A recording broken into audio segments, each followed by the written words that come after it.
ബഹുമാനപ്പെട്ട ജനാധിപത്യ വിശ്വാസികളെ, നെന്മാറ നിയോജക മണ്ഡലത്തിൽ നമ്മൾ MLA സ്ഥാനാർത്ഥിയായിട്ട് മത്സരിക്കുന്നുണ്ട്.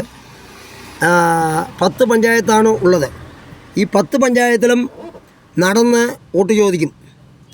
അപ്പോൾ MLA ആയതിനു ശേഷം വണ്ടി ഉപയോഗിക്കുമോ എന്ന് ചോദിച്ചാൽ അപ്പോഴും വണ്ടി വേണ്ട, ബസ്സിൽ പോയി എല്ലാവരെയും കണ്ട് പരിപാടിയിൽ പങ്കെടുത്ത് വിജയിപ്പിക്കുന്നതിന് വേണ്ട നടപടി സ്വീകരിക്കും. അതുമാത്രമല്ല, നമ്മളിവിടെ ഒരു 30 വർഷമായി ഈ രാഷ്ട്രീയത്തിൽ സജീവമായിട്ടുണ്ട്.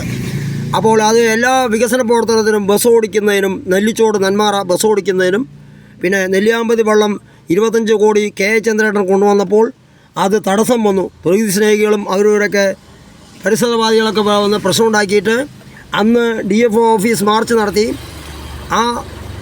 ആ പദ്ധതി 25 കോടിൻ്റെ പദ്ധതി നിന്നുപോയതിന് തുടക്കം വെച്ച ഒരു വ്യക്തിയും കൂടിയാണ് ഞാൻ. അതുപോലെ തന്നെ പിന്നെ അളവശ്ശേരി പോത്തുണ്ടി റോഡ് ഇപ്പോൾ നിന്നിരിക്കുകയാണ്.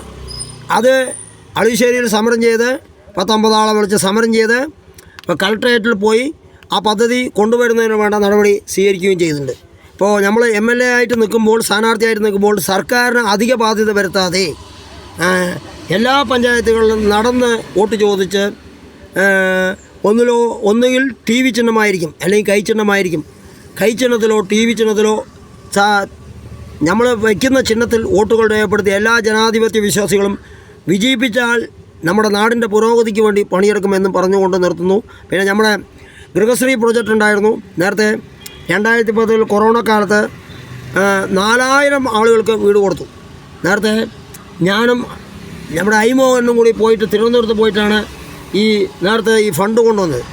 അപ്പോൾ അത് തിരുവനന്തപുരത്ത് ഐമോഹൻ അടുത്തുണ്ട്. അപ്പോൾ ഇത് കൊണ്ടുവന്നത് ഞങ്ങൾ രണ്ടുപേരും കൂടി മെനക്കെട്ട് തിരുവനന്തപുരം പോയി അന്ന് അവിടുന്ന് സ്റ്റാമ്പ് പേപ്പറൊക്കെ മേടിച്ച് കൊണ്ടുവന്ന് 100-200 ആൾക്ക് കൊടുത്തു. അതിനുശേഷം 4000 ആളുകൾക്ക് 14 ജില്ലകളിലും ഈ ഗൃഹശ്രീ പ്രൊജക്റ്റ് പ്രകാരം പിണറായി സർക്കാർ തന്നില്ല. അത് ഹൈക്കോടതിയിൽ പോയി അവിടുന്ന് അനുമതി മേടിച്ച് 2018-19 പിന്നെ ഇവിടെ കൊറോണ കാലത്ത് ഇവിടുന്ന് തിരുവനന്തപുരം പോകാൻ പറ്റില്ല. എന്നിട്ട് വീഡിയോ കോൺഫറൻസ് നടത്തി അണ്ടർ സെക്രട്ടറി, ചീഫ് സെക്രട്ടറി ഇവരെയൊക്കെ എല്ലാം വിളിച്ച് വീഡിയോ കോൺഫറൻസ് നടത്തുന്നതിൻ്റെ ഭാഗമായിട്ടാണ് ഈ വീഡിയോകളൊക്കെ നൽകിയത്. ഇപ്പോൾ 2 ലക്ഷം അങ്ങോട്ട് കെട്ടുകയാണെങ്കിൽ 5.5 ലക്ഷമായി മടക്കി കിട്ടുന്ന പദ്ധതിയാണ്. അത് 4000 കുടുംബത്തിന് കൊടുത്തിട്ടുണ്ട്. തിരുത്തമ്പാടം സുബ്രഹ്മണ്യ സ്വാമി ക്ഷേത്രത്തിൻ്റെ സെക്രട്ടറി ആയിരുന്നു. ആ സെക്രട്ടറിൻ്റെ പേരിലാണ് ഇത് കൊടുത്തത്. ജേക്കബ് സെബാസ്റ്റ്യനാണ് വക്കീൽ. 2019 അതിൻ്റെ വീഡിയോ മറ്റുള്ളതൊക്കെ ഇട്ടിട്ടുണ്ടായിരുന്നു. അപ്പോൾ നമ്മൾക്ക് കൈച്ചിടം തരികയാണെങ്കിൽ നിൽക്കാം. ഇന്ന് പുറത്തുനിന്ന് സ്ഥാനാർത്ഥി കൊണ്ടുവരുന്നതെന്നാണ് പറയണത്. പുറത്തുനിന്ന് സ്ഥാനാർത്ഥി കൊണ്ടുവന്നിട്ടും ഇവിടെ നിന്ന് ഏൽക്കില്ല. ഇവിടെ ജനങ്ങളുടെ ഇടയിൽ വേരോട്ടമുള്ള ആളാണ്.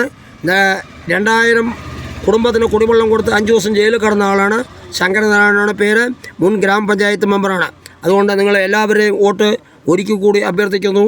കയ്യിലോ TVയിലോ ആണ് നിങ്ങളുടെ വിലയേറിയ വോട്ടുകൾ രേഖപ്പെടുത്തി ഈ യൂട്യൂബ് ചാനൽ സബ്സ്ക്രൈബ് ചെയ്ത് ഇൻസ്റ്റാഗ്രാം, ഫേസ്ബുക്ക്, യൂട്യൂബ് എല്ലാറ്റിലും സബ്സ്ക്രൈബ് ചെയ്ത് പരിപാടിയെ വൻപിച്ച വിജയപ്രദമാക്കി തരുവാൻ വിനയപുരസരം അഭ്യർത്ഥിക്കുന്നു, അപേക്ഷിക്കുന്നു.